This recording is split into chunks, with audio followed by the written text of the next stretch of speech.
तर देशाची आर्थिक राजधानी असलेल्या मुंबईचे पालकमंत्री तसेच मराठी भाषा मंत्री आणि शालेय शिक्षण मंत्री दीपक केसरकरजी आपल्यासोबत आहेत। केसरकरजी, लोकशाही संवाद या कार्यक्रमामध्ये आपलं खूप खूप स्वागत आहे। माझा पहिला प्रश्न, आपण शालेय शिक्षण मंत्री आहात, महाराष्ट्राच्या शिक्षणामध्ये नेमका असा कुठला बदल होणं आवश्यक आहे जेणेकरून शिक्षणाचा दर्जा उंचावेल आणि सोबतच महाराष्ट्राचं भविष्य उज्ज्वल होईल?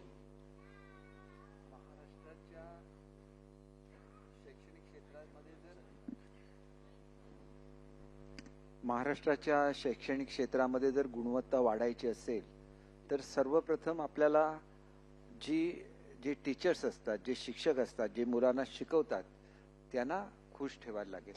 कारण जोपर्यंत त्यांच्या समस्या तशाच राहतात तोपर्यंत ते कॉन्सन्ट्रेट करू शकत नाहीत मुलांच्या एज्युकेशनवर।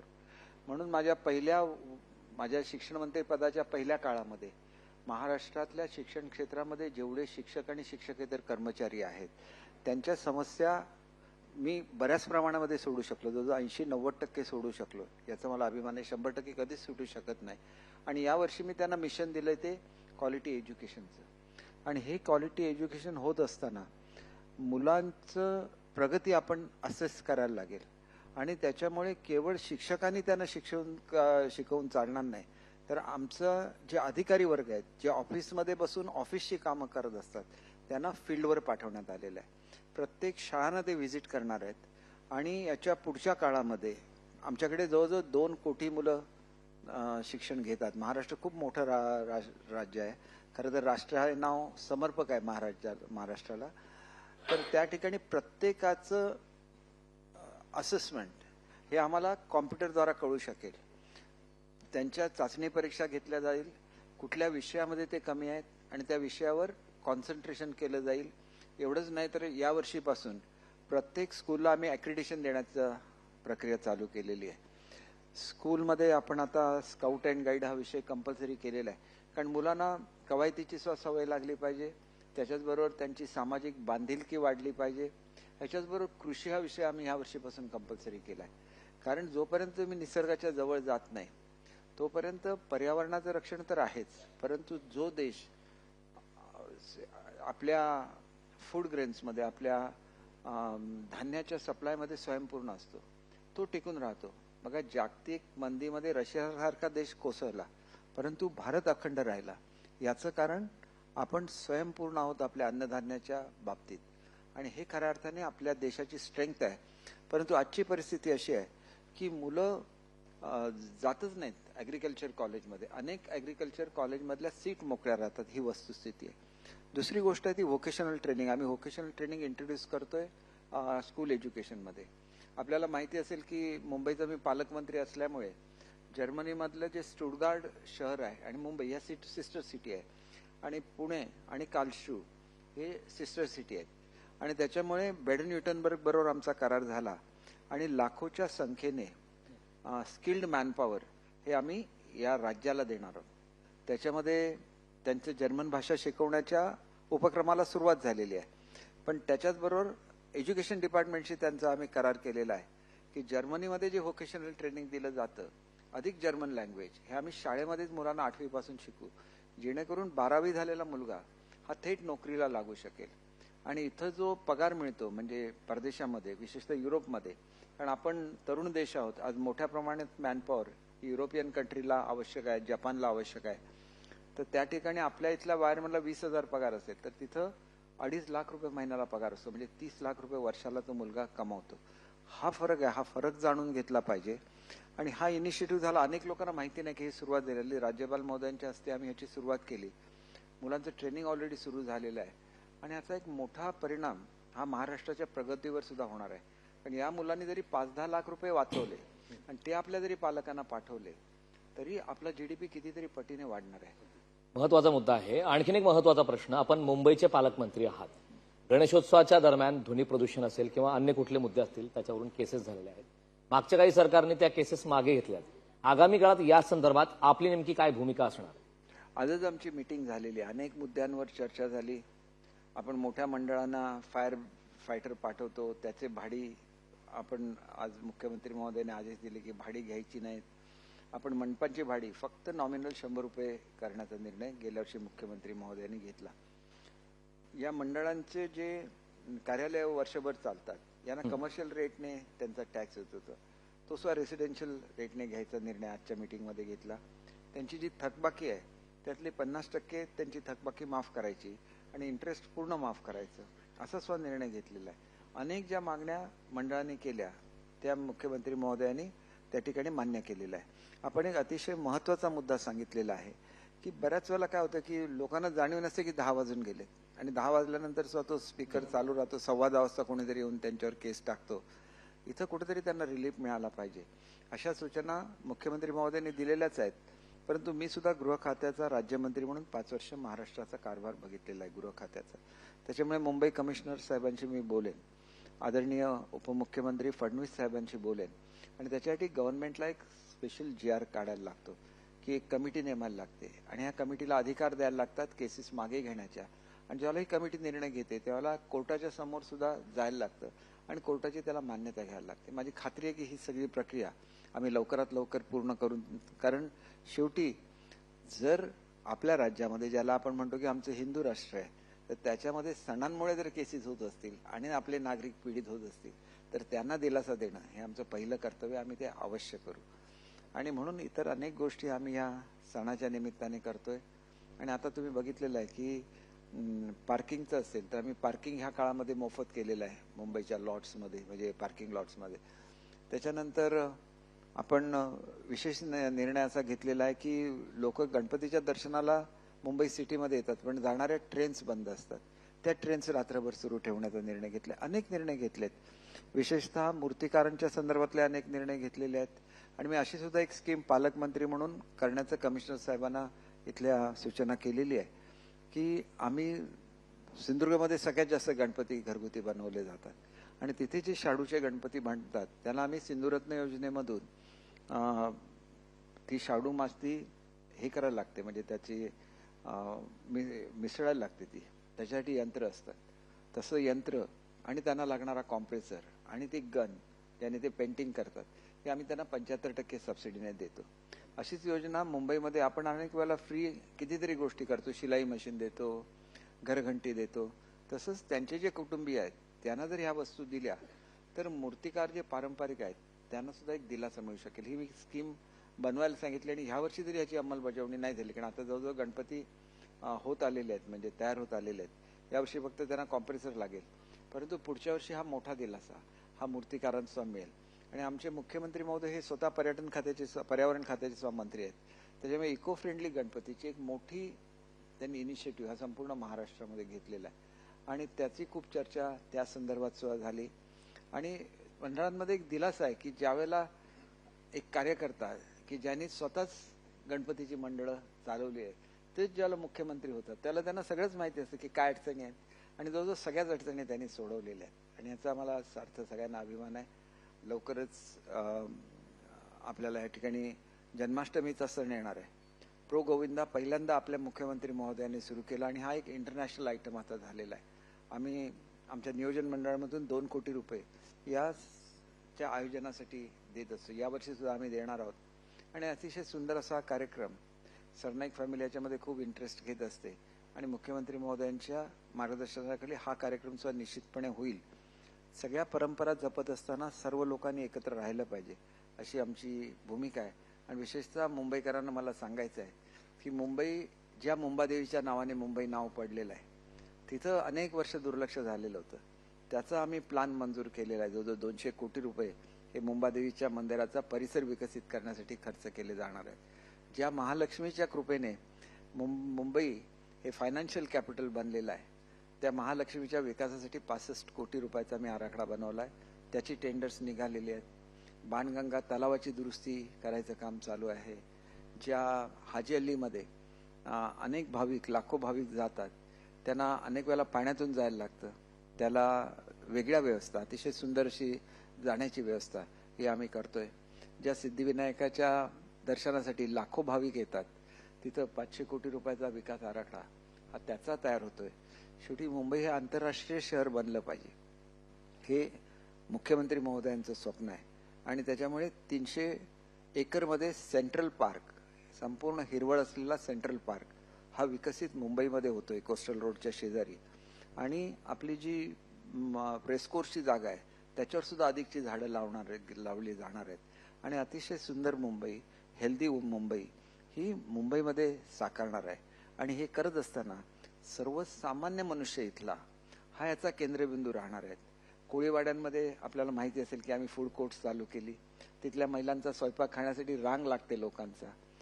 तसंच इतर ठिकाणी सुद्धा जसं परदेशामध्ये फूड कोर्ट्स असतात, रात्रीच्या वेळेला ती सुरू होतात, तसे आम्ही मुंबईच्या विविध भागामध्ये करण्याचा विचार करतोय. एक अतिशय मुंबईकरांचा तुम्ही प्रश्न विचारला म्हणून सांगतो की सिनियर सिटीजनला नेहमी ब्लॉकमध्ये जर ते बंद राहिले तर त्यांना एक नर्वसनेस येतो. म्हणून आम्ही डे केअर सेंटर जशी न्यूयॉर्कमध्ये आहेत तशी मुंबईमध्ये सुरू करतोय. त्याच्यासाठी आम्ही 9 बसेस बीएसटीला देऊ केलेल्या आहेत. सकाळच्या वेळेला बसेस जातील, ज्येष्ठ नागरिकांना घेऊन येतील आणि तिथं सोडल्यानंतर दिवसभर ते एकमेकाशी बोलतील, वेगवेगळ्या ऍक्टिव्हिटीज करतील, संध्याकाळी परत त्यांना घरी सोडलं जाईल. परंतु या बसेस इतर वेळेला नागरिकांसाठी वापरल्या जातील. आपण ॲस्पिरेशनल टॉयलेट्स करतो ज्या पहिल्यांदाच होत आहेत मुंबईमध्ये. टुरिस्ट प्लेसला गेलं की आपल्याला पे अँड यूज टॉयलेटमध्ये जायला लागतात. असं नाही, आंतरराष्ट्रीय दर्जाच्या टॉयलेट्स या प्रत्येक मुंबईमध्ये, मग ते मुंबईमधलं गिरगाव चौपाटी असेल, सिद्धिविनायक टेम्पल असेल, ज्या ज्या ठिकाणी लाखोच्या संख्येने लोक जातात त्याच्यामध्ये विशेषतः हाजी अली असेल, सर्व ठिकाणी आता ॲस्पिरेशनल टॉयलेट्स होणार आहेत.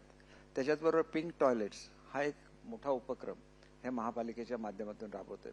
अनेक वेळेला मोठ्या शहरामध्ये आल्यानंतर महिलांची अडचण निर्माण होते, म्हणून या मोबाईल टॉयलेट्स, पिंक टॉयलेट्स आपण करतोय. आणि जिथं मुंबईचा एक दुसरी समस्या अशी होती की इथं मोठ्या प्रमाणात झोपडपट्टी आहे आणि त्याच्यामुळे तिथल्या ज्या टॉयलेट्स आहेत त्या आमदार निधीमधून आमदारांनी बांधलेल्या आहेत. म्हाडाकडे स्वतःची यंत्रणा नसल्यामुळे ते साफ राहत नाहीत. तर गेल्या वर्षीच आम्ही निर्णय घेतला की सगळ्याच्या सगळ्या टॉयलेट्स या महापालिकेने ताब्यात घ्यायच्या, त्या सर्व नवीन बांधायच्या. छोट्या छोट्या गोष्टी असतात परंतु मुंबईसाठी त्या घडल्या पाहिजेत. आणि आता बघा कोस्टल रोड होतोय, अंडरग्राऊंड मेट्रो होते आहे, ट्रान्स हार्बर लिंक झालेला आहे. मुंबई बदलते आहे. मुंबईचं पूर्वी बघा किती ब्युटिफिकेशन झालेलं आहे, कॉन्क्रीटचे रोड झालेले आहेत, खड्डेमुक्त रोड्स होत आहेत. आपल्याकडे मी तुम्हाला मुद्दाम सांगेल की तुम्ही पोलीस कॉलनीत जाऊन बघा. आपलं दिवस रात्र रक्षण करणाऱ्या पोलीस कॉलनीची परिस्थिती किती वाईट होती. सगळ्यांना जिल्हा नियोजन मंडळामधून पैसे दिले. नवीन कॉलनीज बांधायला खूप वेळ लागतो. पुढल्या वर्षी 100% कॉलनीज त्या ठिकाणी दुरुस्त होणार आहेत.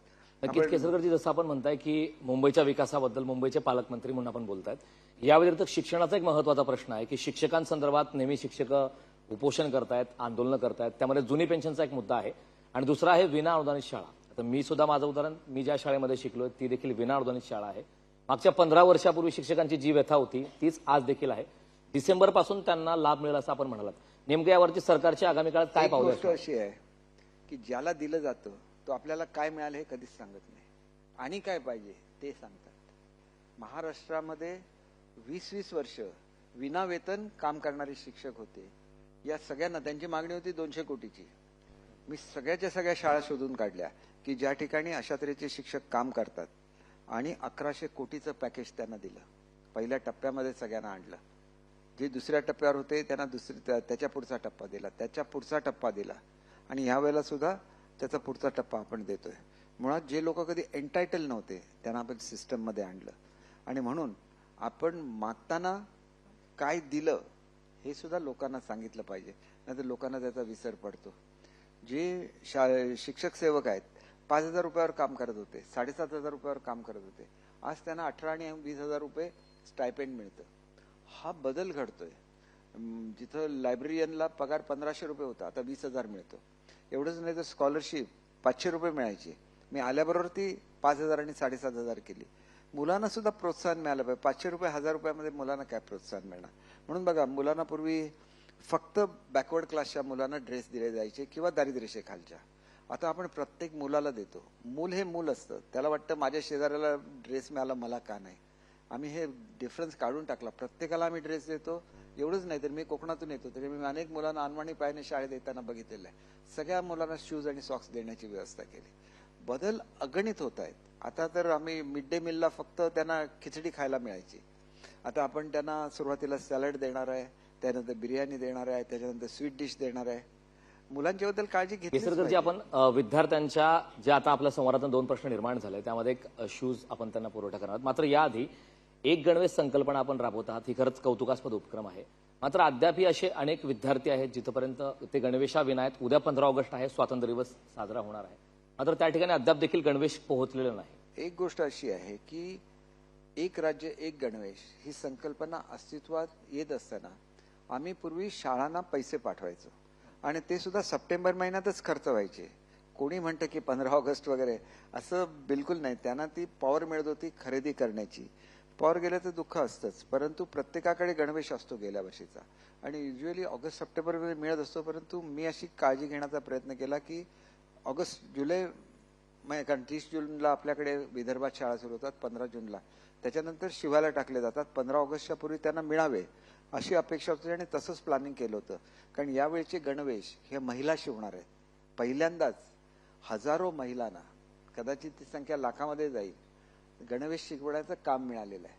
त्याच्यामुळे हे पहिलंच वर्ष असल्यामुळे थोडंसं त्याच्यामध्ये पुढे मागे होऊ शकतं, परंतु आपल्या गणवेशातून आपल्या एका भगिनीला किंवा आपल्या एका मातेला काम मिळतंय ही कल्पना सुद्धा विद्यार्थ्यांना सुखावून नेणारी आहे.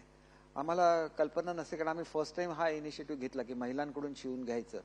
पुढच्या वेळेला तुम्ही बघाल की शाळा ज्या दिवशी सुरू होईल, आता आमची पद्धत काय की शाळा ज्या दिवशी सुरू होईल त्यावेळेला आम्ही त्यांना पुस्तकं देतो.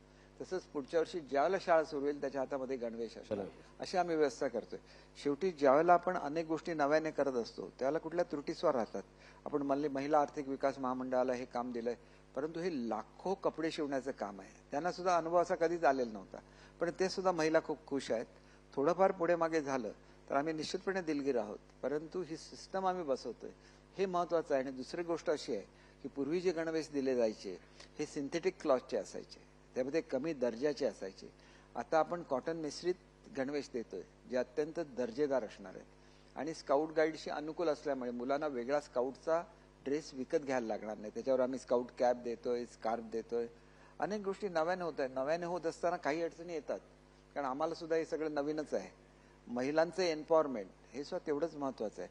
त्याच्यामुळे मला वाटतं की थोडंफार अनेक जिल्ह्यांमध्ये पोहोचलेत, ज्या जिल्ह्यांमध्ये पोहोचलेले नव्हते त्यांना येत्या 15 दिवसामध्ये सर्व जिल्हे कव्हर करण्याच्या संदर्भात या माध्यमातून देखील रोजगार निर्मिती एका प्रकारे होते असं आपलं म्हणणं आहे. 100% होतं. महत्वाचं आहे. मात्र या व्यतिरिक्त शालेय पोषण आहार एक महत्वाचा मुद्दा आहे, ज्यातून विद्यार्थ्यांना पौष्टिक आहार मिळावा असा त्याचा मुख्य उद्देश आहे. मात्र हल्ली आपण काही घटना ऐकलेल्या आहेत, खिचडीमध्ये उंदीर आढळला, आळ्या आढळल्या, अशा प्रकारचे प्रकार समोर येत आहेत. विद्यार्थ्यांच्या जीवाशी हा खेळण्याचा प्रकार आहे, हा निष्काळजीपणा आहे आणि त्यातच आता अशा प्रकारे आगामी काळात अशा प्रकारच्या काही घटना होऊ नये, हे प्रकार रोखण्यासाठी नेमकी सरकारच्या वतीनं काय पावले असणार? एक मला आपल्याला गोष्ट सांगायची बघा, आपण असं म्हणताय परंतु प्रत्यक्षात असं कुठेही आढळून आलेलं नाहीये. बऱ्याच वेळेला काय होतं की कोणी एखादं टाकलेलं अन्न असेल आणि त्याच्यामध्ये कुठेतरी असं आढळलं, अदरवाईज आम्ही त्यांच्यावर लगेच ऍक्शन घेत असतो, कारण याचं रेग्युलर चेकिंग होत असतं. याची एक सिस्टम आहे. याच्यामध्ये सुद्धा काही होऊ शकतं, पण असं कधी घडलं तर त्याच्यावर ताबडतोब ऍक्शन घेतली जाते, कोणालाही स्पेअर केलं जात नाही. आणि आम्ही आता मुळातच ह्याचा दर्जा वाढवतोय. बघा, त्या स्वयंपाक करणाऱ्या महिलांचा सुद्धा पगार मी 1000 रुपयाने वाढवला आता आणि वाढवतोय त्यांचा पगार. परंतु आता आपण त्यांना 3 वेगवेगळे पदार्थ देतो, कारण नुसतीच खिचडी काय खात राहणार मुलं, तर त्यांना रोज वेगळा मेनू आणि 3 कोर्स मील आपण त्यांना देतोय. बदल होतोय. आपण सांगता त्या त्रुटी निश्चितपणे एवढ्या मोठ्या डिपार्टमेंटमध्ये जिथे 2 कोटी मुलं शिक्षण घेतात, थोडंफार कुठेतरी एखादा कर्मचारी हा निष्काळजी असू शकतो, पण त्याच्यावरून सर्वच लोकांना आपल्याला दोष देता येणार नाही. आपल्याला ह्याच्यामध्ये सिस्टम कशी इम्प्रूव्ह करायची हे ठरवायला लागेल. आणि आम्ही आता सर्वांना ट्रेनिंग देतोय, जेणेकरून आता आपण मोठ्या प्रमाणात एक मोहीम काढलेली आहे आणि कदाचित आम्हाला लवकरच त्याची दिल्लीवरून हे प्राप्त होईल की आम्ही आधुनिक स्वयंपाकघरं देतोय की ज्याच्यामध्ये झुरळ येणार नाही, ज्याच्यामध्ये उंदरांचा प्रादुर्भाव होणार नाही. आणि चांगल्या संस्था ज्या सेंट्रल किचन चालवत आहेत त्यांना सुद्धा आम्ही प्रोत्साहन देतोय. आणि म्हणून एक गोष्ट लक्षात घेतली पाहिजे की जे व्हेजिटेरियन आहेत त्यांना प्युअर व्हेज जेवण दिलं जातं, जे नॉनव्हेज खाणारी मुलं आहेत त्यांना अंडसुद्धा दिलं जातं. म्हणजे हा बदल कधी शालेय शिक्षणामध्ये कोणी विचार केला नव्हता की त्या मुलाला त्या एक अंड जरी असेल तरी तो मुलगा आनंदी होतो. एखादा मुलगा जर व्हेजिटेरियन नसेल, त्याला एखादं केळं जरी मिळालं तरी तो आनंदी होतो, त्याला ते पूर्वी कधीच फ्रूट मिळत नव्हतं. म्हणजे हा बदल घडतोय आणि हे घडत असताना कुठल्याही प्रकारे भावना दुखवल्या जाऊ नये म्हणून प्रत्येक मुलाच्या कार्डवर तो व्हेज आहे की नॉन व्हेज आहे हे ह्याचं मार्क केलेलं असतं. तो नॉन व्हेज असेल तर तो रेड कलर असतो आणि व्हेज असेल तर तो ग्रीन असतो. कुठल्याही परिस्थितीमध्ये ग्रीन ज्या ठिकाणी डॉट आहे त्याला अंड दिलं जाणार नाही, याची काय स्ट्रिक्ट वॉर्निंग दिलेली आहे. त्याच्यामुळे अनेक वेळेला काय होतं की नवीन प्रयोग केल्यानंतर पुढे मागे होतो. त्याचप्रमाणे मुंबई शहरामध्ये आपण आज संपूर्ण व्हेज देतोय. सेंट्रल किचन आहे तिथं आपण पूर्ण व्हेज देतोय. मुंबई शहर असेल, पुणे शहर असेल, तिथं आपण पूर्ण व्हेजिटेरियन जेवण देतोय. त्याच्यामुळे गैरसमज कोणी निर्माण करता कामा नये. जिथे सेंट्रल किचन आहे ते 100% व्हेजच आहे. म्हणजे जास्तीत जास्त व्हेजिटेरियन लोक ही मुंबईमध्ये राहतात, तर मुंबईला 100% व्हेज आहे. त्याच्यामुळे तिथं तक्रार येण्याचं कारण नाही. पुण्यासारखं शहर आहे 100% व्हेज आहे. नागपूरसारखं शहर आहे 100% व्हेज आहे. म्हणजे हे आपण काळजी घेतलेली आहे की ह्याच्यामध्ये कुठलंही मुलांना सुद्धा पौष्टिक खायला मिळालं पाहिजे. करोनाच्या काळात आपल्याला माहिती आहे की सगळ्यात जास्त अगदी व्हेजिटेरियन लोक सुद्धा अंडी खायला का लागले, त्याच्या एवढे प्रोटीन्स कशातच नसतात. म्हणजे ही वस्तुस्थिती आहे. अर्थात ह्याच्यावर वादविवाद होऊ शकतो, त्याच्याबद्दल मला काय बोलायचं नाही. पण मुलांना जे हवं ते तर त्यांना खायला दिलं पाहिजे. आजपर्यंत कुठल्या शिक्षण मंत्र्यांनी ही काळजी घेतली नसती, तेवढी मी घेण्याचा प्रयत्न करतो. कारण आपल्या घरातलं मूल, समजा माझा नातू शाळेत जात असेल तर त्याला ज्या सुविधा मिळाल्या त्या सर्वसामान्य मुलाला सुद्धा मिळाल्या पाहिजे, अशा भावनेतून मी काम करतो. एज्युकेशन हा काय माझं फील्ड नाही, परंतु एज्युकेशन जास्तीत जास्त इम्प्रूव्ह करण्यासाठी जे जे करायला लागतं, मुलांच्या पाठीवरचा बोजा आजपर्यंत कमी करण्याचा प्रयत्न केला गेला, करता आला नाही, मी तर करून दाखवलं. 60% बोजा कमी केला. त्याच्यासाठी स्पेशल पुस्तकांची निर्मिती केली, पुस्तकामध्ये वहीची पानं दिली, त्याचे 4 भाग केले, जेणेकरून फक्त एक एवढं छोटं पुस्तक म्हणजे कॉलेज बुक साईजचं, आणि ते घ्यायचं, आपला डबा घ्यायचा, बाटली घ्यायची आणि शाळेत जायचं, एवढं सुटसुटीत केलेलं आहे. काही एवढ्या मोठ्या रिफॉर्म्स करत असताना त्याला अनेक वर्ष द्यायला लागतात. मला तर 2-2.5 वर्ष मी शिक्षण मंत्री होऊन गेलो. परंतु एक सांगतो की पुढची पिढी आपल्याला घडवायची आहे. आणि म्हणून आपल्यासारखे चॅनल्स, म्हणजे मी उदाहरण देतो, आपले मालक हे स्वतः एक उद्योजक आहेत, बरोबर आहे ना, पण त्यांनी लोकांचं एक प्रबोधन व्हावं म्हणून या चॅनलची निर्मिती केली. तसंच मी सुद्धा एका चांगल्या इंडस्ट्रियल फॅमिलीमधून आलो. आपलं काहीतरी कॉन्ट्रीब्युशन मुलांसाठी, पुढच्या पिढीसाठी झालं पाहिजे म्हणून मी अनेक गोष्टी केल्या, करतोय. आणि या वर्षामध्ये आपल्याला आढळून येईल की पूर्ण अगदी मुलांना ज्यांना संगीताची आवड आहे संगीत मिळेल, ज्यांना ड्रामाची आवड आहे ड्रामा शिकायला मिळेल, त्याच्यासाठी सेलिब्रिटी स्कूल म्हणून आम्ही काढलेला आहे. मुख्यमंत्री माझी शाळा सुंदर शाळा चालू आहे. महावाचन उत्सव जो अतिशय आमचा ॲम्बिशियस प्रोजेक्ट आहे की मुलं नुसती टीव्ही हे बघत राहतात, मोबाईल, त्यांना वाचनाची आवड लावली तर आपला देश कुठल्या कुठे जाईल. अनेक सायंटिस्ट आपल्या देशामध्ये निर्माण होतील, नोबेल लॉरेट्स निर्माण होतील. ते महावाचन उत्सव स्वतः अमिताभ बच्चन त्याचे ब्रँड अँबॅसेडर आहेत. म्हणजे आपण विचार करा की हे कधी घडत नव्हतं. मी बोलणं आणि अमिताभ बच्चनने बोलणं ह्याच्यामध्ये जमीन आसमानाचा फरक आहे. आणि आपल्याला 3 वर्ल्ड रेकॉर्ड हे आपल्या नावावर आहेत गिनीज बुक ऑफ वर्ल्ड रेकॉर्डमध्ये शिक्षण खात्याच्या. तर हे सगळं घडतं आणि ही महाराष्ट्राची ताकद आहे. ही येणारी मुलं ही महाराष्ट्राची ताकद आहे आणि ते भवितव्य घडवतील आणि त्याच्यामध्ये आपला खारीचा वाटा असू शकला तर ते आपलं भाग्य आहे. आपण जे उपक्रम सांगितलात शाळेमध्ये, म्हणजे दप्तराचं ओझं कमी करणं, विद्यार्थ्यांसाठी हे कौतुकास्पद आहे, आवश्यक आहे. मात्र या व्यतिरिक्त थोडासा एक गंभीर प्रश्न नेहमी निर्माण होतो, सरकारी शाळांचा प्रश्न. सरकारी शाळांचा टक्का घसरतोय. कारण असं झालंय का की शाळेमध्ये ऍडमिशन घेत असताना विद्यार्थी असतील, पालक असतील, यांची ओढ खाजगी शाळा आणि इंग्रजी शाळेकडे जास्त आहे का? काही ज्याला पर्यायच नाही तोच सरकारी शाळेमध्ये जाते अशी परिस्थिती होते आणि त्यामुळे सरकारी शाळांचा टक्का घसरतोय. ही गंभीर बाब आहे. यासाठी आगामी काळात नेमकं आपण काय पावले उचलणार? यावर्षी आपण असं केलं की आपण 4500 इंग्लिश मिडियमचे टीचर्स घेतलेले आहेत. त्याच्यामुळे सेमी इंग्लिश हे आता आपण ते रिसोर्स पर्सन म्हणून काम करतील आणि इंग्रजी, सायन्स आणि मॅथमॅटिक्स हे 3 विषय इंग्रजीमध्ये असतील, उर्वरित सगळे मराठी भाषेमध्ये असतील.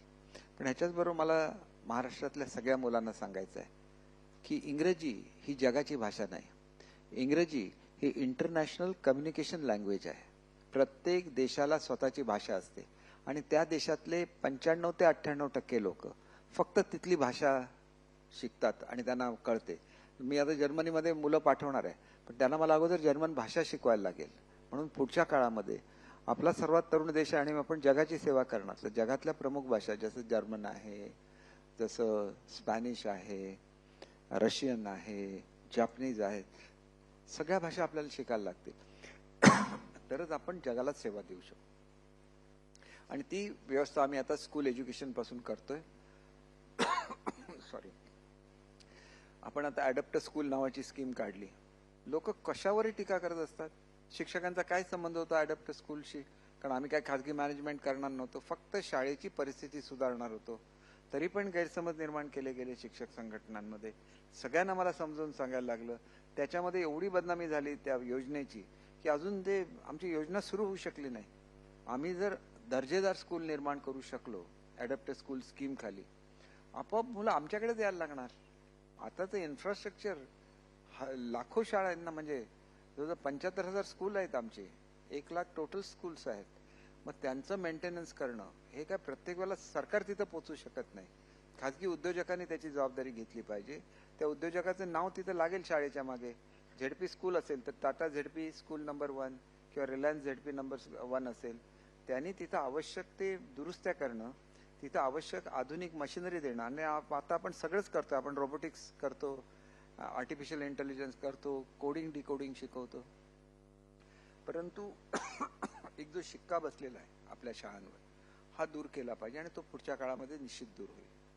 असा देखील एक मतप्रवाह आहे की अनेक राजकीय नेत्यांच्याच सॉरी नाही आपण बोलू. असा देखील एक मतप्रवाह आहे की अनेक राजकीय नेत्यांच्याच शैक्षणिक संस्था आहेत आणि सरकारी शाळा या बुडाल्या की खाजगी संस्था चालतात, त्यामुळे जाणीवपूर्वक सरकारी शाळांकडे दुर्लक्ष केलं जातं का, असा मतप्रवाह आहे. यावरती नेमकं आपण काय सांगा? पूर्वी असं असायचं की खाजगी शाळा सुरू करायची असेल तर त्यांना मंत्रालयामध्ये चक्रा मारायला लागायची. मी पहिला शिक्षण मंत्री आहे की एकाही माणसाला मंत्रालयात यायला लागत नाही. फाईल आणि एक गुलाबाचं फूल दिलं जातं आणि त्याची परमिशन दिली जाते. परंतु ह्याला सुद्धा लिमिट आहे. इझिली परमिशन दिलं म्हणून वाटेल तेवढ्या शाळा काढायच्या का? नाही. आता आम्ही खाजगी शाळा देण्याचं बंद केलेलं आहे. आमचा सर्वे सुरू आहे आणि जेवढ्या आवश्यक आहेत तेवढ्याच खाजगी शाळा दिल्या जातील, त्याच्यापेक्षा जास्त दिल्या जाणार नाही.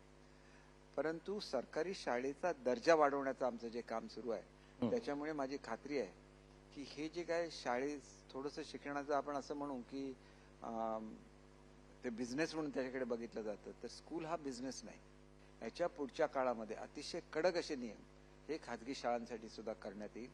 त्याचा दर्जा उत्कृष्ट राखण्यात येईल आणि ज्या शाळा चांगल्या चालतात त्यांना प्रोत्साहन देण्यात येईल. पण विनाकारण जे लोक भरमसाठ फी आकारतात परंतु दर्जेदार शिक्षण देत नाहीत, त्यांना सुद्धा योग्य ती कार्यवाही त्यांच्यावर केली जाईल. नक्कीच. एक महत्वाचा प्रश्न असा आहे की शिक्षकांची नियुक्ती ही मुळामध्ये विद्यार्थ्यांना शिकवण्यासाठी, त्यांना घडवण्यासाठी केली जाते. मात्र हल्ली अशा खूप तक्रारी शिक्षकांच्या माध्यमातून ऐकायला येतात की शिकवणीच्या व्यतिरिक्त त्यांना अनेक उपक्रमांमध्ये राबवलं जात आहे. मतदान याद्या गोळा करणे, कुठला सर्व्हे आहे किंवा अन्य कुठले शासकीय उपक्रम, यामध्ये शिक्षकांचा जास्त वेळ जातोय, अशी चर्चा, अशी तक्रार शिक्षकांच्या माध्यमातून होते. मूळ जो फोकस आहे तो आता दूर होतोय का आणि तितके आवश्यक शिक्षक महाराष्ट्रामध्ये सध्या आहेत का? नाही, आपल्याला मला अतिशय नम्रपणे एक सांगायचंय की पूर्वीची गोष्ट झाली. मी ज्यावेळेला मंत्री झालो त्यावेळेला इलेक्शन आणि सेन्सस या दोन गोष्टी वगळून शिक्षकांकडून कुठलंही काम करून घ्यायचं नाही असा दंड केला. अर्थात शाळेच्या संदर्भातलं तर त्यांना काम करायलाच लागेल ना. अनेक लोक शाळेचे जरी फॉर्म्स भरायचे असले तरी हे शिक्षक आहे तर असं नसतं. आपण डेडिकेटेड ज्याला शिक्षक होतो त्याला चांगला विद्यार्थी घडतो आणि त्याच्यामुळे अशी जी लोक असतील त्यांच्या बाबतीत सुद्धा आपल्याला विचार करायला लागतो. मी पहिला शिक्षण मंत्री आहे ज्याने हे GR काढला की तुम्हाला कंपल्सरी चांगलं शिकवताच आलं पाहिजे.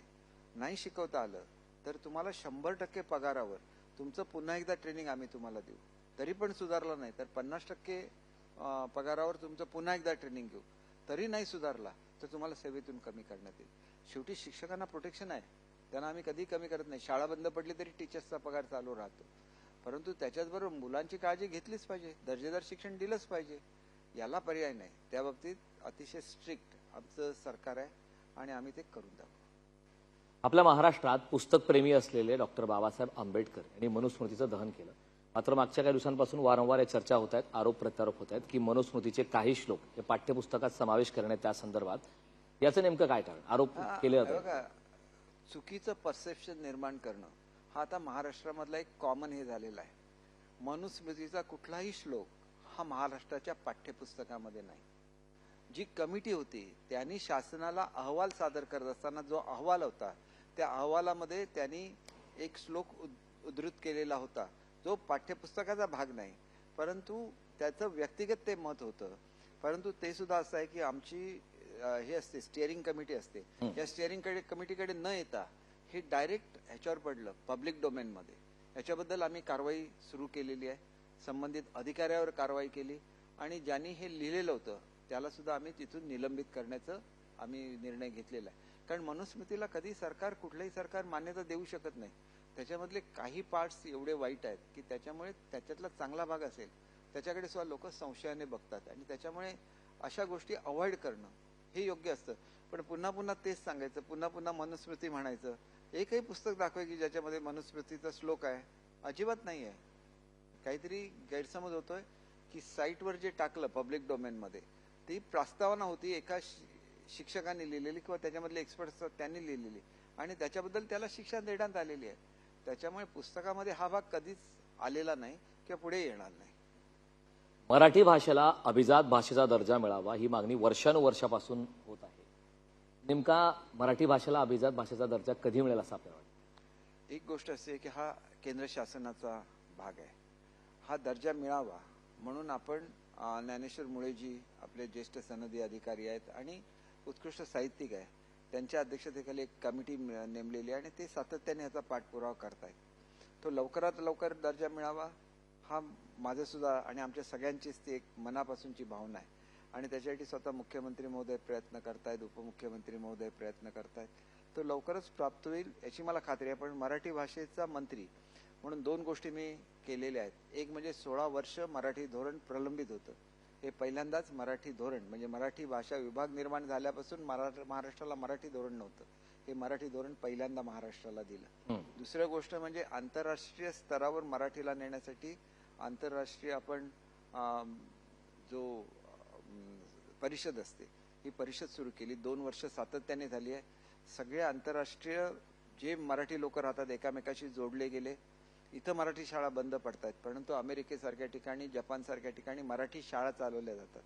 त्यांना मदत करण्याची भूमिका पहिल्यांदाच ह्या सरकारने घेतली. आज त्यांच्या परीक्षा सुद्धा माझ्या खात्यामार्फत घेतल्या जातात. मराठी भवन ही सगळ्यात मुंबईतली आयकॉनिक वास्तू ही आम्ही बांधण्याचा निर्णय घेतला. लवकरच त्याच्या बांधकामाला सुरुवात होईल आणि मरीन ड्राईव्हवरची सर्वात सुंदर बिल्डिंग ही मराठी भाषा भवन असेल एवढी मी आपल्याला खात्रीलायक सांगतो. मराठी साहित्यिक जे मुंबईला येतात त्यांना राहण्याची व्यवस्था नसते तर त्यांच्यासाठी आम्ही साहित्य भवन बांधतोय नवी मुंबईमध्ये. अनेक निर्णय आम्ही घेतले. साहित्य आपलं संमेलन असतं याला पूर्वी 50 लाख रुपये अनुदान दिलं जायचं, ते थेट 2 कोटी रुपये केलं. आपला जो बृहन महाराष्ट्र आहे म्हणजे महाराष्ट्राच्या बाहेर राहणारी मराठी लोक आहेत त्यांना त्यांच्या संमेलनासाठी पैसे देण्याची व्यवस्था केली. म्हणजे जेवढं काय मराठीसाठी करता येईल आम्ही करतोय आणि याच्यातून निश्चितपणे एक आधार हा महाराष्ट्राच्या बाहेर राहणाऱ्या मराठी माणसांना निर्माण होईल याची मला खात्री आहे. पात्रता आणि गुणवत्तेपेक्षा डोनेशनचा विचार करून शिक्षकांची नियुक्ती केली जाते अशी देखील चर्चा असते. शिक्षक भरतीच्या नावाखाली काही पैसे देखील उकळले जातात अशी चर्चा असते. मात्र आगामी काळात असे प्रकार रोखण्यासाठी आणि त्यामुळे दर्जा असलेल्या शिक्षकांची नियुक्ती व्हावी यासाठी आपण नेमकी काय पावले उचलणार आहात? एक गोष्ट अशी आहे बघा की ह्या ज्या खाजगी शाळा आहेत या खाजगी शाळांच्याकडून 100% असे प्रकार घडतात. मोजक्या शाळा आहेत ज्यांच्यामध्ये असं घडत नाही. उदाहरणार्थ कर्मवीर भाऊराव पाटलांचे रयत शिक्षण आहे तर त्यांनी एकाला एकच शिक्षक मागितला पण यांनी एकाला 10 शिक्षक पाहिजेत. का पाहिजेत? एक शिक्षक तर तो मेरिटवरच आलेला असतो आणि 9 लोक त्याच्यामुळे डिस्क्वालिफाय होतात. म्हणून मी 10 वरून 3 वर संख्या आणली. कोर्टामध्ये जाऊन हा निर्णय रद्द करण्यात आला. तर आम्ही आता आमच्या नवीन म्हणजे त्यांचे टेक्निकल गोष्टीवर हा निर्णय रद्द करण्यात आला की आमचे रूल्स आहेत ते सर्क्युलर काढून बदलता येणार नाही. तर आम्ही रूल्स बदलायला घेतलेले आहेत. लवकरच फक्त 3च नावं जातील आणि माझी तर इच्छा आहे की एकच नाव जावं. जो गुणवत्तेमध्ये आहे त्यालाच ती नोकरी मिळावी. कारण पगार 100% आम्ही देतो. त्यांच्याकडून पैसे घेण्याचा कोणी अधिकार दिला ह्या लोकांना? आणि हे सुद्धा करणारा मी पहिला शिक्षण मंत्री आहे की ज्याने हे आणलं की 10 नाही देणार आम्ही 3च देणार. आम्ही सगळ्या सुविधा देतो शिक्षकांना पण त्याच्याच बरोबर संस्थांना सगळ्या सुविधा देतो. परंतु त्याच्याच बरोबर ह्याच्यावर कंट्रोल पाहिजेच ना. अशाही काही ठिकाणची परिस्थिती आपण पाहिलेली आहे की 7 वर्ग 2 शिक्षक, 5 वर्ग 1 शिक्षक. शिक्षणाची मुहूर्तमेढ रोवणाऱ्या प्रगतिशील महाराष्ट्रामध्ये अशी परिस्थिती आहे. शिक्षकांच्या अद्याप नियुक्त्या झालेल्या नाहीत. अनेक ठिकाणी जागा रिक्त आहेत. त्यावरती काय करणं आवश्यक? एक आहे की बघा महाराष्ट्रामधली सगळ्यात मोठी भरती शिक्षकांची ही माझ्या काळामध्ये झाली. अगदी त्यातले जिल्हा परिषदेचे शिक्षक हे सगळे रुजूसा झाले. त्यांची संख्या 20,000च्या आसपास आहे. म्हणजे 16 की 18,000 आहे, मला नेमकं आठवत नाही. काही शिक्षकांच्या भरतीच्या बाबतीत स्टे आहे. तो स्टे उठला की लगेच त्यांची भरती सुरू होईल आणि खाजगी शाळा आहेत त्यांच्या भरतीला आता सुरुवात झाली, ज्याच्याबद्दल तुम्ही आता उल्लेख केला की पैसे घेतले जातात म्हणून. कोण घेणारे लोक दोषीच आहेत, परंतु त्यांची सुद्धा भरती आम्ही करून देतोय. आणि त्यानंतर शिक्षकेतर कर्मचाऱ्यांची भरतीला सुद्धा आम्ही सुरुवात केलेली आहे. पहिल्यांदा महाराष्ट्रामध्ये एवढ्या मोठ्या प्रमाणामध्ये भरती झालेली आहे. आणि तुम्ही त्या शाळा ज्या म्हणता की ज्याच्यामध्ये वर्ग जास्त असतात आणि शिक्षक कमी असतात, त्या शाळांमध्ये मुलांची संख्या किती असते सांगा? 7 असते, 8 असते, 9 असते, 1 असते, 4 असतात, तरी पण आम्ही तिथे शिक्षक देतो. परंतु मी शिक्षण मंत्री झाल्यानंतर एक निर्णय असा घेतला की एक परमनंट शिक्षक आणि एक टेम्पररी शिक्षक हा शाळेला देण्याचा आम्ही निर्णय घेतला. त्याच्यामुळे किमान 2 शिक्षक हे प्रत्येक शाळेत राहतील. एकतर तो निवृत्त शिक्षक असेल किंवा तो नव्याने डीएड झालेला किंवा बीएड झालेला असेल. हा एक भाग अतिशय महत्वाचा. आणि दुसरा महत्वाचा निर्णय घेतला एक म्हणजे शाळेमधल्या बदल्या 100% रद्द करायचा. त्याच्यामुळे याच्या पुढच्या काळातली भरती ही डिस्ट्रिक्ट निहाय भरती होईल. त्या डिस्ट्रिक्टमध्ये तुम्हाला राहायचं असेल तरच तुम्ही यायचं. आणि ही सुद्धा भरती झाली, त्याच्यामध्ये डिस्ट्रिक्टच्या बाहेर जाता येणार नाही असं त्यांच्याकडून ॲफिडेव्हिट घेतलेलं आहे. त्यामुळे हे जे काही अनेक वर्ष चालू होतं, हळूहळू त्याला कंट्रोल आणण्याचं काम चालू झालेलं आहे. केसरकरजी, शिवसेनेमध्ये उभी फूट पडली, बंड झालं, निष्ठावंतावर अन्याय होतोय असा सूर सर्व आमदारांचा होता. आणि त्यावेळी एक महत्वाचा रोष सर्व आमदारांच्या माध्यमातून व्यक्त करण्यात होता की अजित पवार यांच्या राष्ट्रवादीमुळे खूप त्रास होतोय, तोंड दाबून बुक्क्याचा मार सहन करावा लागतोय. अक्षरशः रामदासभाई कदम यांनी तर त्या व्यथा सांगताना त्यांना अश्रू आले होते. मात्र आता महायुतीच्या काळामध्ये म्हणजे महाविकास आघाडीमधली अजित पवार यांची राष्ट्रवादी आणि महायुतीमधली अजित पवार यांची राष्ट्रवादी यातला नेमका अनुभव आणि फरक नेमका आपला कसा आहे? एक गोष्ट अशी आहे बघा, त्यावेळेला नामधारी मुख्यमंत्री होते, सगळे निर्णय अजितदादा घेत होते. आता मुख्यमंत्री, आता ते फायनान्स मिनिस्टर आणि डेप्युटी सीएम आहे. आणि त्याच्यामुळे नॅचरली ज्यावेळेला तुमच्याकडे सार्वभौम सत्ता असते त्यावेळेला आपला पक्ष वाढावा म्हणून कोणीतरी प्रयत्न करणारच. पण आता युतीची सत्ता आहे आणि त्याच्यामुळे सर्वांना समान न्याय द्यायलाच लागतो. त्याच्यामुळे दादांच्या बरोबर मी सुद्धा काम केलंय. दादा अत्यंत दिलदार आहेत, परंतु त्याच्याच बरोबर आपला पक्ष जोमाने वाढवणं हा सुद्धा त्यांचं एक पद्धत राहिलेली आहे काम करतानाची. आणि त्याच्यामुळे हा प्रॉब्लेम निर्माण झाला होता. त्यावेळेला आमचे मुख्यमंत्री होते ना, त्यांनी आपले अधिकार का नाही वापरले? रोष त्यांच्यावर जास्त नव्हता. तुम्ही मुख्यमंत्री असून तुमचे अधिकार वापरू शकत नाही, तुम्ही नामधारी मुख्यमंत्री होता, हा रोष जो होता, ही खदखद होती. आणि त्याच्यामुळे हा निर्णय घेतला गेला की आमच्या पक्षाचा मुख्यमंत्री आहे तर त्यांनी आपलं पॉवर आपल्या सत्तेसाठी वापरलेच पाहिजे, आपल्या पक्षासाठी वापरलेच पाहिजेत. मी तुम्हाला आता एक मीटिंग करून आलो कबुलातदार गावकर. त्या प्रश्नामध्ये हजारो शेतकऱ्यांना त्यांची जमीन मिळालेली नव्हती. आमचं सरकार जाता जाता म्हणजे त्यावेळेला देवेंद्र फडणवीस आणि आम्ही परत निवडून आलो होतो.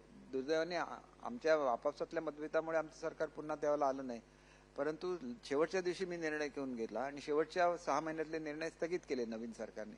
2.5 वर्षामध्ये ती बंदी त्या तत्कालीन मुख्यमंत्र्यांनी उठवली नाही. ज्यावेळेला एकनाथ शिंदे साहेब मुख्यमंत्री झाले त्यावेळेला ती उठवली गेली. हजारो शेतकऱ्यांना न्याय मिळाला.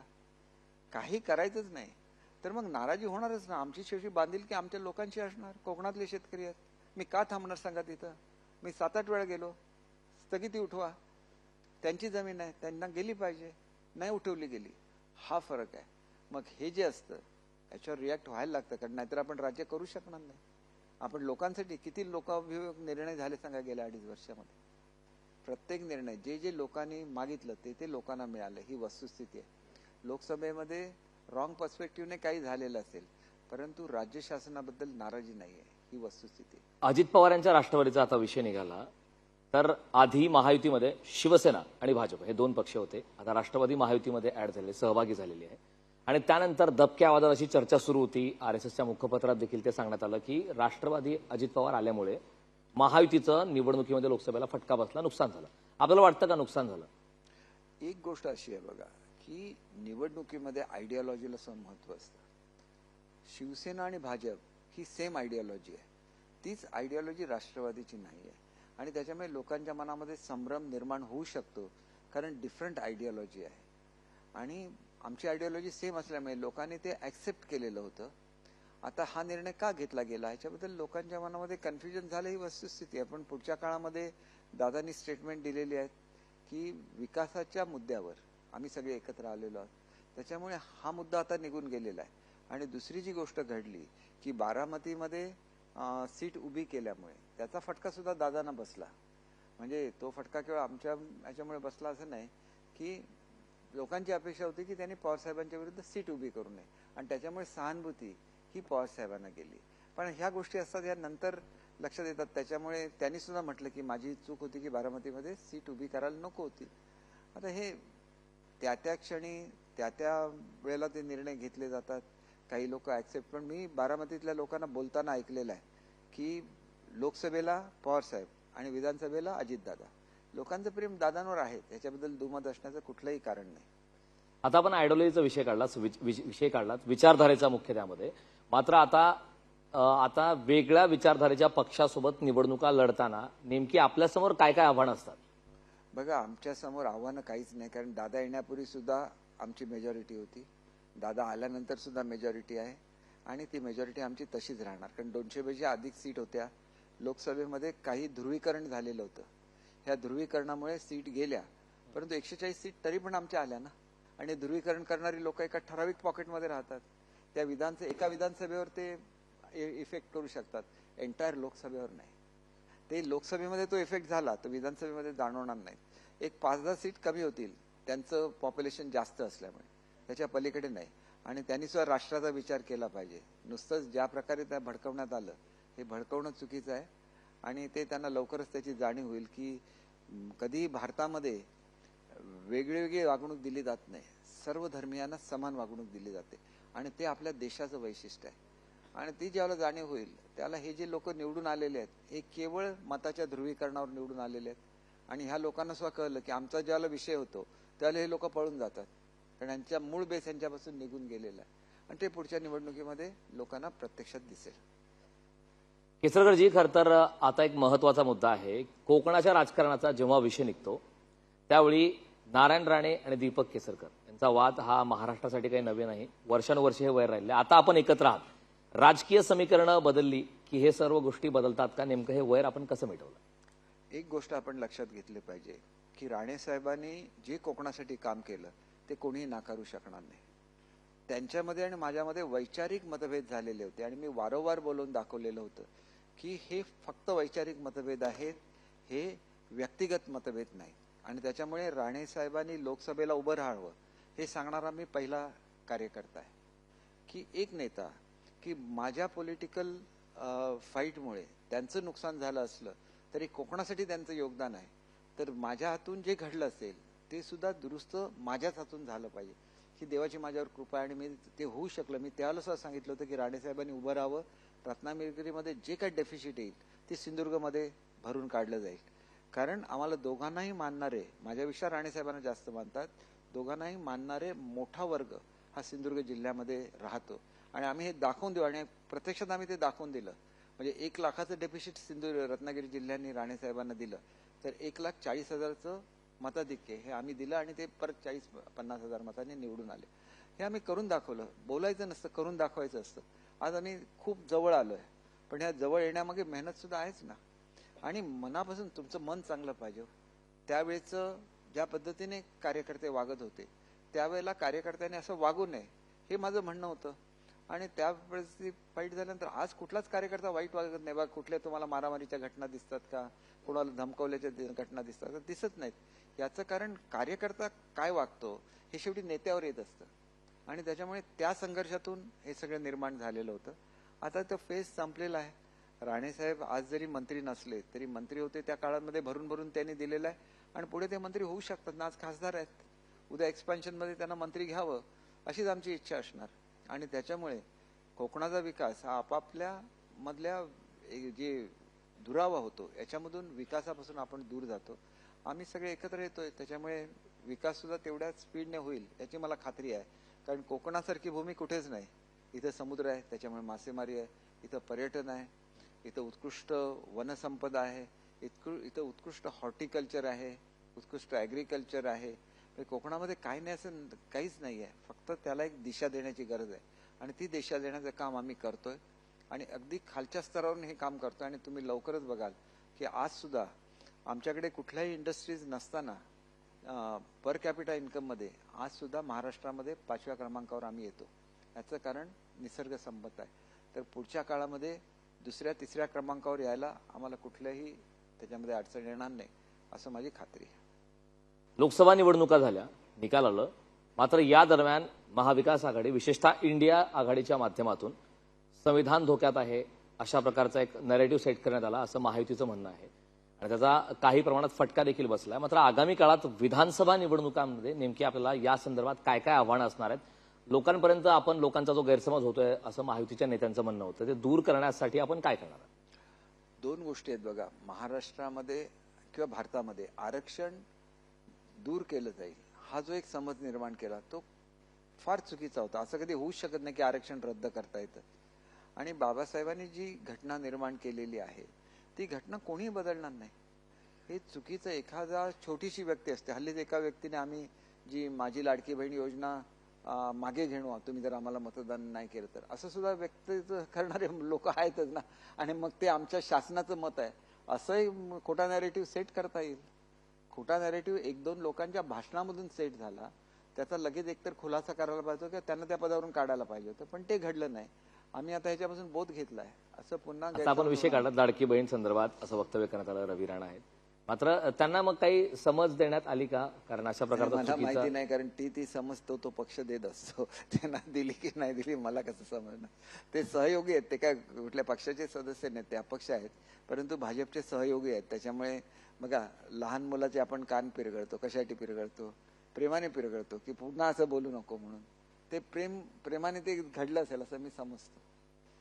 निष्ठावंतांना डावललं गेलं, निष्ठावंतावर अन्याय होतोय, खऱ्या आणि जुन्या शिवसैनिकांकडे दुर्लक्ष होतोय असं म्हणत शिवसेनेमध्ये उभी फूट झाली, बंड झालं. अशी आपल्याकडे नेमकी काय उदाहरण किंवा आपला काय अनुभव आहे का की उद्धव ठाकरे यांच्या शिवसेनेमध्ये त्यांच्यावरती अन्याय होत होता आणि आता ते एकनाथ शिंदे यांच्या सोबत आहेत आणि त्यांना आता न्याय मिळतोय, निष्ठावंतांना विशेष करून? 100% न्याय मिळतो. आपण बघा की ज्या ठिकाणी ते हे देऊ शकले नाहीत, खासदारकीच्या सीट देऊ शकले नाहीत, ताबडतोब त्यांना एमएलसी बनवलं. ज्या लोकांनी शिवसेना घडवली आज सगळेजण शिंदेच्या बरोबर आहेत. आज नवीन पिढी जी आहे ती तिथं राहिली आहे आणि त्यांच्यावर कुठले झेंडे असतात? हिरवे झेंडे असतात. मिरवणुका बघा, मिरवणुकीमध्ये भगव्या झेंड्यापेक्षा हिरवे झेंडे जास्त होते, कारण ते नवीन कॉम्बिनेशन आहे. हे कॉम्बिनेशन बाळासाहेबांना कधीही मान्य नव्हतं. हे जे तुष्टीकरण आहे, तुष्टीकरणाच्या सगळ्यात मोठा विरोधक कोण असेल भारतामध्ये तर ते बाळासाहेब होते. आणि म्हणून त्यांचं नाव घेण्याचा अधिकार हिरवे झेंडे हातात घेऊन मिरवणुका काढणाऱ्यांना नाही, किंवा बॉम्बस्फोटामध्ये हल्ल्यामध्ये असलेल्या आरोपींना घेऊन प्रचार करणाऱ्यांना नाही, असं मला वाटतं. कारण बाळासाहेब हा एक विचार होता. बाळासाहेब एक धगधगत व्यक्तिमत्व होतं की ज्यांनी आपला विचार कधीच सोडला नाही. सत्तेवर 100 वेळा लाथ मारली परंतु आपल्या विचाराशी ठाम राहिले, म्हणून ते हिंदू हृदय सम्राट आहे. आणि म्हणून त्यांच्या विचारावर आम्ही चालतो आणि आम्ही त्यांच्या विचारावर चालत राहू. आम्ही कधीच ही ऍडजस्टमेंट केलेली नाही आणि पुढेही कधी करणार नाही. आणि त्याच्यामध्ये काय धर्माधर्मामधला वैर नाही आहे, ही विचारांची लढाई आहे. आपण आपल्या देशाशी, बाळासाहेबांची हिंदुत्वाची व्याख्या काय होती की हा भूमीशी जो प्रामाणिक आहे तो हिंदू, तो ख्रिश्चन आहे, तो मुस्लिम आहे, हा प्रश्न नसतो. आणि ते जे हिंदुत्व आहे, मग तुम्ही बॉम्बस्फोटवाल्याला जर बरोबर घेतलं तर काय हिंदुत्व शिल्लक राहिलं सांगा? मग त्यांचं हिंदुत्व हे हिंदुस्थानशी जोडलेलं होतं आणि ते आमचं हिंदुत्व सुद्धा हिंदुस्थानशी जोडलेलं हिंदुत्व आहे.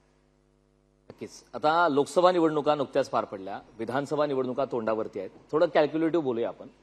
लोकसभा निवडणुकीमध्ये शिवसेनेनं म्हणावं तितक्या जागा लढल्या नाहीत, भाजपच्या तुलनेमध्ये कमी जागा लढल्या, मात्र पूर्ण महायुतीमध्ये शिवसेनेचं स्ट्राईक रेट हे सर्वात जास्त होतं. आगामी काळात जागा वाटपामध्ये, या विधानसभा निवडणुकीमध्ये जागा वाटपासंदर्भात शिवसेना मोठा भाऊ असणार का? नाही, बघा, आपल्याला एक गोष्ट मान्य केली पाहिजे की भाजपचे एकंदरीतच निवडून येण्याची क्षमता किंवा आमदार हे आमच्यापेक्षा जास्तच. कारण तो मोठा भाऊ काय आहे तर मोदी साहेबांचं जे काय कॉन्ट्रीब्युशन आहे भाजप मोठं करण्यामध्ये ते 100% आहे. तिथं कोण दुमत करूच शकत नाही, कारण ते मोदी साहेब म्हणून ती मतदान केलं जातं. ते कुठल्याही पक्षाकडे बघून मतदान केलं जात नाही आणि त्याच्यामुळे सीट जास्त या भाजपला दिल्या जाणारच. आणि निवडून सुद्धा त्यांच्या येणार, आमच्या सुद्धा येणार. शेवटी शिंदे साहेब आणि फडणवीस साहेब हे एक आगळं वेगळं कॉम्बिनेशन आहे. एकाकडे बुद्धिमत्ता आणि एकाकडे काम करण्याची जबरदस्त कॅपॅसिटी, हे ते कॉम्बिनेशन आहे. अधिक अजितदादांची त्याच्यामध्ये भर पडली आहे. म्हणजे आमचं कसं होतं की पहाटे 3-3, 4-4 वाजेपर्यंत आपले मुख्यमंत्री काम करत असतात. सकाळी 5 वाजता अजितदादा उठतात आणि ते 7ला कामाला लागतात आणि ते 7ला कामाला लागल्यानंतर 10 पासून जो फडणवीस साहेबांचा दौरा सुरू होतो तो रात्री 10-11 पर्यंत असतो. त्याच्यामुळे हे 24/7 सरकार आहे जे जनतेच्या कामासाठी नेहमी सज्ज असतं, एवढं मला निश्चितपणे वाटतं. एक महत्वाचा मुद्दा आहे. मागच्या 2 वर्षात म्हणजे बंड झाल्यापासून एक चर्चा वारंवार होते, खरी शिवसेना कोणाची, हा प्रश्न खूप वेळा अवघ्या महाराष्ट्राच्या मनात देखील आहे. सुप्रीम कोर्ट, निवडणूक आयोग खूप चर्चा झाल्यात. मात्र शिवसेना विशेष करून उद्धव ठाकरे यांच्या पक्षाकडून वारंवार एक सांगण्यात आलं की फक्त निवडणुका येऊ द्या, जनता दरबारी याचा निकाल लागेल. आता लोकसभा निवडणुका झाल्यात, खरी शिवसेना कोणाची याचा निकाल लागला वाटतं का? निकाल लागला ना. 13 जागा आम्ही एकामेकाच्या विरोधात लढवल्या, त्यापैकी 7 आम्ही जिंकल्या, 6 त्यांनी जिंकल्या. प्रकाश आंबेडकरांनी आणि नुकतंच एक वक्तव्य देखील केलं होतं त्या संदर्भात. 6 जिंकत असताना कोणाच्या मतावर जिंकल्या हे सुद्धा तुम्हाला माहिती आहे. ती ओरिजिनल शिवसेनेची मतच नाहीत. म्हणजे तसं जर ती मतं बरोबर नसती तर 13च्या 13 जागा आम्हीच जिंकल्या असत्या. ती मतं वजा करा ना त्याच्यातून. अनेक ठिकाणी असं होतं की 900 जर पेटीमध्ये मतं असती तर आम्हाला फक्त 9 मिळाली त्या अशा ही झालेल्या म्हणजे फतवा काढलेल्या भागामध्ये, आणि त्यांना 887 मतं मिळाली, 881 मतं मिळाली, असंही झालेलं आहे. महाराष्ट्राला एका गोष्टीचा अचंबा आहे की आता कोणी कोणावरती काहीही टीका केली, काहीही आरोप केले तर एकतर ते काल तुमच्यासोबत होते, अन्यथा ते उद्या तुमच्यासोबत असू शकतात, याची शक्यता नाकारता येत नाही. असं सध्याचं राजकारण झालंय. आता कोणी जर राजकारणात येणार असेल तर त्यांना नेमकं आपण सध्याच्या राजकारणावरून नेमकं काय संदेश द्याल? नाही, एक गोष्ट आहे बघा, राजकारणामध्ये यायचं असेल तर लोकांच्या हितासाठी यायचं, स्वतःच्या स्वार्थासाठी नाही. आणि असे जर लोक आली राजकारणामध्ये तर ती कुठल्या पक्षाची असतात हे महत्वाचे नसतात. ते राज्याच्या हिताच्या दृष्टीने कॉन्ट्रीब्यूट करू शकतात आणि ते केलं जावं. महाराष्ट्र हे खऱ्या अर्थाने महान राष्ट्र आहे, आपल्याला ते महान बनवायचं आहे. हा विचार घेऊन आपल्याला पुढे जायला लागेल आणि ते करण्यासाठी खूप मेहनत करायला लागेल. आणि ती मेहनत आजचे मुख्यमंत्री करतायत, उपमुख्यमंत्री करतायत. आज बघा किती फरक पडलाय, मुंबईमध्ये किती फरक पडलाय, पर कॅपिटा इन्कम आपलं कसं वाढतंय, किती इन्व्हेस्टमेंट ज्यादा आपल्याकडे आलेली आहे, हे लोकांनी डोळसपणे बघितलं पाहिजे. केवळ भावनेच्या भरात भडकवत जायचं, वेगवेगळ्या जातीमध्ये फूट पाडायची, हेच राजकारणात इलेक्शनच्या दृष्टीने महाराष्ट्रामध्ये चाललेलं आहे आणि हे महाराष्ट्राच्या हिताचं नाही, एवढं मी आपल्याला 100% सांगू इच्छितो. जातीपातीचा विषय काढलात आपण, जातीपातीमध्ये फूट निर्माण झाली आणि त्यामुळे मराठवाड्यात आपण लोकसभा निवडणुकीत पाहिलात की मराठा आरक्षणाचा मुद्दा जरांगे फॅक्टर म्हणता येईल, त्यामुळे खूप मोठ्या प्रमाणात महायुतीला फटका बसला. विधानसभा निवडणुकीमध्ये देखील त्याचा फटका आपल्याला बसेल वाटतं का? बघा, विधानसभा आणि लोकसभेच्या निवडणुकीमध्ये एक फरक असतो की विधानसभेमध्ये इंडिव्हिज्युअल जो कॅन्डिडेट असतो त्याला खूप महत्व असतं, त्याला मानणारी लोक असतात आणि हे मतदान हे जातीपातीच्या पलीकडे जाऊन हे मतदान होत असतं. आणि त्याच्यामुळे मराठा समाजाला आरक्षण दिलेलं आहे, 10% वेगळं आरक्षण हे मराठा समाजाला दिलेलं आहे आणि ते आता स्वतः टिकलेलं आहे. नोकरीमध्ये त्यांना संधी मिळते, त्यांना शिक्षणामध्ये संधी मिळते, फक्त पॉलिटिकल आरक्षण नाही आहे. तर हे तर पूर्वीपासूनच माहिती होतं की आम्ही शिक्षणासाठी आरक्षण देऊ, आम्ही तुम्हाला नोकरीसाठी आरक्षण देऊ. आणि आपला शब्द खरा करून दाखवणारा मुख्यमंत्री आज महाराष्ट्रामध्ये आहे आणि तो सुद्धा मराठा समाजाचा आहे, याचा आम्हाला सार्थ अभिमान आहे. छत्रपती शिवाजी महाराजांच्या समोर त्यांनी प्रतिज्ञा केलेली होती आणि प्रतिज्ञा खरी करून दाखवली. आता शिवसेना ही काँग्रेसच्या सोबत एकत्र आहे सध्या महाविकास आघाडीमध्ये, शिवसेना उद्धव बाळासाहेब ठाकरे पक्ष. मात्र यावरून खूप टीका केली जाते की काँग्रेससोबत एकत्र कशी काय. मात्र थोडी जर पार्श्वभूमी पाहिली आपण, मुळामध्ये खरंच काँग्रेस आणि शिवसेना यांच्यात इतकं हार्डवेअर होतं का की हे देखील केवळ इतर 2 वेगळ्या विचारधारेच्या पक्षाप्रमाणेच आहेत? कारण आणीबाणीच्या वेळी शिवसेनेने दिलेला पाठिंबा आहे, प्रणव मुखर्जी यांच्या वेळीचा पाठिंबा आहे, राष्ट्रपती प्रतिभा देवसिंग पाटील यांच्या वेळी दिलेला शिवसेनेने पाठिंबा आहे. यावरून नेमकं आपण काय सांगतो? हे बघा, पाठिंबा हा बाळासाहेबांनी त्या वेळेला त्या परिस्थिती बघून दिलेला पाठिंबा होतो. की एकदा मराठी एक आपली महिला या राष्ट्रपती बनतायत यासाठी त्यांनी दिलेला होता. प्रणब मुखर्जींशी त्यांचे स्वतःचे अतिशय चांगले संबंध होते, परंतु कधीही काँग्रेसच्या तुष्टीकरणाच्या राजकारणाला त्यांनी कधीही पाठिंबा दिलेला नव्हता, हे आपण लक्षात घेतलं पाहिजे. आणि त्याच्यामुळे ह्याचं समर्थन कधीही होऊ शकत नाही, पुढे सुद्धा होणार नाही. काँग्रेसची विचारधाराच वेगळी आहे. ते मतदाराकडे एक वोटिंग मशीन म्हणून बघतात आणि त्याच्यामुळे त्याचा धर्म कुठला वगैरे याच्यावर ते काम करत असतात. शिवसेनेमध्ये तसं नाही. शिवसेना ही सर्वसामान्य माणसाचा एक पक्ष आहे. म्हणजे बऱ्याचशा मीटिंग आहेत पेंडिंग, आपण बराच वेळ मी आपल्यावर अगदीच शेवटचा राऊंड रॅपिड फायर राऊंड घेणार आहोत आपण. अगदी आपल्याला एका शब्दात आणि त्वरित उत्तर द्यायचे आहेत. सोपे प्रश्न आहेत. तर पहिला प्रश्न, दीपक केसरकर यांना सर्वात जास्त कोणते पवार जवळचे आहेत? शरद पवार की अजित पवार? सध्या तरी अजित पवार. दुसरा प्रश्न, राणे कुटुंबियामधील नव्या पिढीमध्ये कोण जास्त प्रॉमिसिंग वाटतं? नितेश राणे की निलेश राणे? नितेश राणे सध्या आमदार आहेत, त्याच्यामुळे प्रॉमिसिंग दोघंही आहेत. पण सध्या ऍक्शन मध्ये नितेश राणे आहेत. लवकरच निलेशजींनी सुद्धा ऍक्शन मध्ये यावं याच्यासाठी सुद्धा माझा शुभेच्छा. प्रयत्न राहणार आहे. नुसतं शुभेच्छा नाही, प्रयत्न प्रयत्न देखील राहणार आहे. दीपक केसरकर यांचे राजकीय गुरु कोण? राजकीय गुरु कोण? बघा, राजकीय गुरु म्हटलं तर माझं जे काही सुरुवातीच्या काळामध्ये मी सुरुवातीपासून शरद पवार साहेबांबरोबर राहील. लोकांना कशी चांगली वागणूक द्यायची, महाराष्ट्राबद्दल कशी आस्था बाळगायची, हे सगळं मी पवार साहेबांच्याकडून शिकलो. ही वस्तुस्थिती आहे. म्हणजे राजकारणामध्ये अर्थात तुमचे व्यक्तिगत गुरु अनेक असतात आणि त्यांच्यामुळे तुम्ही घडत असतात, पण राजकारणामध्ये मी सुरुवातीपासून आदर्श बाळगला आणि माझा जर राजकीय संघर्ष झाला नसता तर निश्चितपणे आज सुद्धा मी तुम्हाला त्यांच्याबरोबर दिसलो असतो. पण राजकीय संघर्षामध्ये मला जाणीव झाली की मला जी वचनं देण्यात आलेली होती ती राजकारणासाठी पाळली गेली नाहीत आणि त्याच्यामुळे नाईलाजास्तव मला हा निर्णय घ्यायला लागला. कारण माझा संघर्ष होता, त्याच्यामध्ये आपली नेहमी अपेक्षा असते की तुमच्या संघर्षामध्ये तुमचा गुरु हा तुमच्याबरोबर राहील. तसं घडलं नाही, त्याच्यामुळे आज सुद्धा मला आदर आहे, परंतु ते घडलंही वस्तुस्थिती. नक्कीच एक शेवटचा प्रश्न रॅपिड फायर मधलाच, की महाराष्ट्रामध्ये आतापर्यंतचे आपले आवडते मुख्यमंत्री कोण? अर्थात एकनाथ शिंदे. बघा, मी तुम्हाला एक सांगतो, मी पवार साहेबांबरोबर सुद्धा काम केलं, अनेक मुख्यमंत्र्यांच्या बरोबर काम केलं, पण सर्वसामान्य माणसाशी सहजासहजी ऍक्सेस असलेला आणि आलेल्या प्रत्येक माणसाचा काळजी घेणारा मी दुसरा मुख्यमंत्री बघितला नाही. की आपल्याला किती घाई असली तरी त्या माणसाला भेटल्याशिवाय आणि त्याच्या पत्रावर सही केल्याशिवाय ते बाहेर पडत नाही. आणि त्याच्यामुळे त्यांनी तुम्हाला 4:30चा वेळ दिलेला असला तरी ते 6:30 पर्यंत इथं पोहोचेल असं काय मला वाटत नाही. आणि मी तुम्हाला सांगतो की बघा, त्यांनी किती कामं केली महाराष्ट्रामध्ये आणि किती तास काम करतात. आणि तुम्ही गणपतीचा उत्सव किती सवलती दिल्या आणि त्याच्याबद्दल काय अपेक्षा असते का? काही नाही. प्रो गोविंद चालू केला, काय अपेक्षा आहे का? काही नाही. मुंबईचं पूर्ण सौंदर्यीकरण केलं, कॉन्क्रीटचे रोड केले, माझा बाळासाहेब ठाकरे माझा दवाखाना केला, असंख्य गोष्टी सातत्याने करत असतात. माझी शाळा सुंदर शाळा केली, माझी लाडकी बहीण केलं, सातत्याने काम करत राहणारा तो एक सच्चा शिवसैनिक आहे. आणि बाळासाहेबांची इच्छा होती की माझा शिवसैनिक एकदा महाराष्ट्राच्या मुख्यमंत्री पदावर बसला पाहिजे. तो खरा शिवसैनिक कोण असेल तर तो एकनाथ शिंदे आहेत, एवढंच मी आपल्याला सांगतो.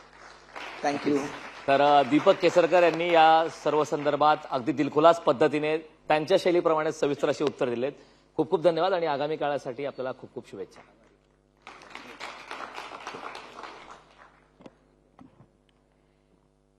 केसरकरजी, लोकशाही चॅनलला, आदरणीय नायडू साहेबांना आणि त्यांच्या पूर्ण टीमला माझ्याकडून सुद्धा हार्दिक शुभेच्छा. आणि हा सन्मान सोहळा आहे, ज्यांना ज्यांना हा सन्मान प्राप्त झालेला आहे त्या सर्व मान्यवरांचं मी मनापासून अभिनंदन करतो. जय हिंद, जय लोकशाही मराठी. ऐका, पहा, जागरूक रहा.